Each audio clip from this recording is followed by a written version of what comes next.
Hello दोस्तों, क्या आपको नहीं पता सुप्रीम कोर्ट में जजों की नियुक्ति कैसे होती है? सुप्रीम कोर्ट में जजों की जो नियुक्ति होती है उनके नाम की रिकमेंडेशन कौन करता है? एक कॉलेजियम प्रणाली क्या होती है? इन सारे सवालों के जवाब इस वीडियो में आपको मिल जाएंगे। कृपया इस वीडियो में लास्ट तक बने रहिएगा, तब इन सारी चीज़ों के बारे में आप समझ पाएंगे। आज हम इसी चीज़ों के बारे में इस वीडियो में चर्चा करने वाले हैं कि सुप्रीम कोर्ट में इनकी जजों की नियुक्ति कैसे होती है। अभी हाल ही में सुप्रीम कोर्ट में नए न्यायाधीशों की नियुक्ति हुई है, जिसमें सबसे तीन नामों की सबसे ज्यादा चर्चा हो रही है। जो तीन नाम है वो महिला जज के नाम है। आपने देखा होगा कि इतिहास में अभी कभी भी जो महिला जज है वो सुप्रीम कोर्ट के कभी न्यायाधीश मुख्य न्यायाधीश नहीं बन पाई है।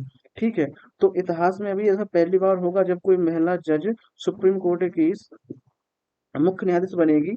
तो उनका नाम है नागरत्ना, जो कि 2027 में सुप्रीम कोर्ट की चीफ जस्टिस इंडिया बन सकती हैं। ठीक है, सीजेआई बन सकती हैं, जिनका नाम है बीबी नागरत्ना। इनके साथ दो महिलाओं की और भी नियुक्ति हुई है, जिनका नाम है जस्टिस हेमा कोहली और जस्टिस बेला त्रिवेदी। ठीक है, तो जस्टिस हेमा कोहली है, ये पहले गुजरात में तेलंगाना हाई कोर्ट की जज रह चुकी हैं, और इनके साथ जस्टिस बेला त्रिवेदी हैं, ये गुजरात हाई कोर्ट की जज भी रह चुकी हैं। ठीक है, मैं आपको बता दूं कि भारत का मतलब इतिहास में ऐसा पहली बार होगा जब कोई भारत की महिला सीजीआई 2027 में सीजीआई बनेगी। ठीक है, अब हम समझने वाले हैं कि कॉलेजियम प्रणाली क्या होती है और सुप्रीम कोर्ट में जजों की नियुक्ति कौन करता है। तो मैं बता दूं कि भारत के संविधान में आर्टिकल 124 के क्लॉज 2 में राष्ट्रपति को यह शक्ति प्रदान की गई है कि वह सुप्रीम कोर्ट के जजों की नियुक्ति करे। लेकिन इसके लिए एक कॉलेजियम व्यवस्था बनाई गई है, कॉलेजियम प्रणाली बनाई गई है, जो सुप्रीम कोर्ट के जजों की जिनका सुप्रीम कोर्ट के जजों के रूप में नियुक्ति होनी है, उनके नाम की सिफारिश करता है। तो इस कॉलेजियम प्रणाली जो है इसको हम समझने वाले हैं, क्या है कॉलेजियम प्रणाली। तो मैं सबसे पहले बताऊं कॉलेजियम प्रणाली का विकास कैसे हुआ। सबसे पहले केस हुआ था 1981 में, जिसको कहा जाता है फर्स्ट जजेस केस।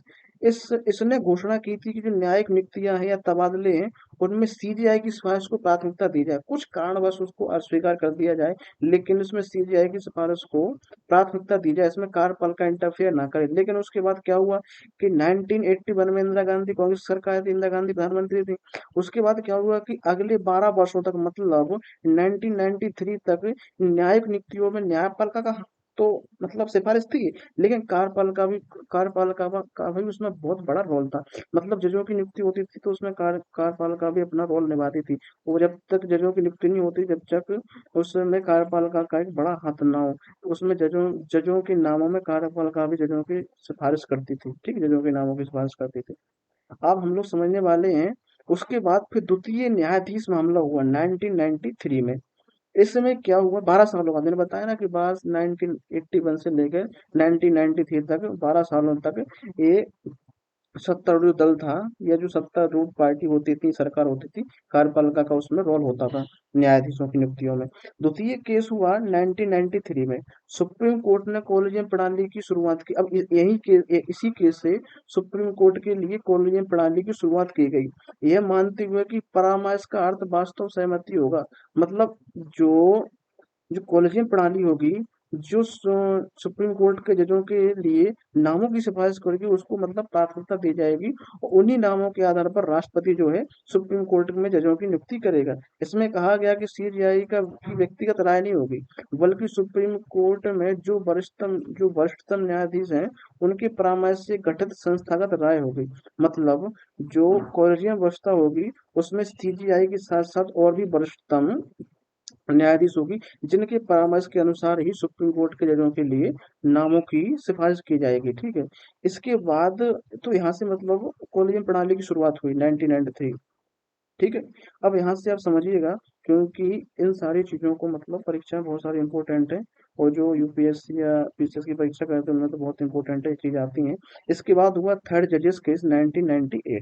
इसमें क्या हुआ, इसमें हम लोग समझते हैं कि राष्ट्रपति के संदर्भ में एक चीज कही गई।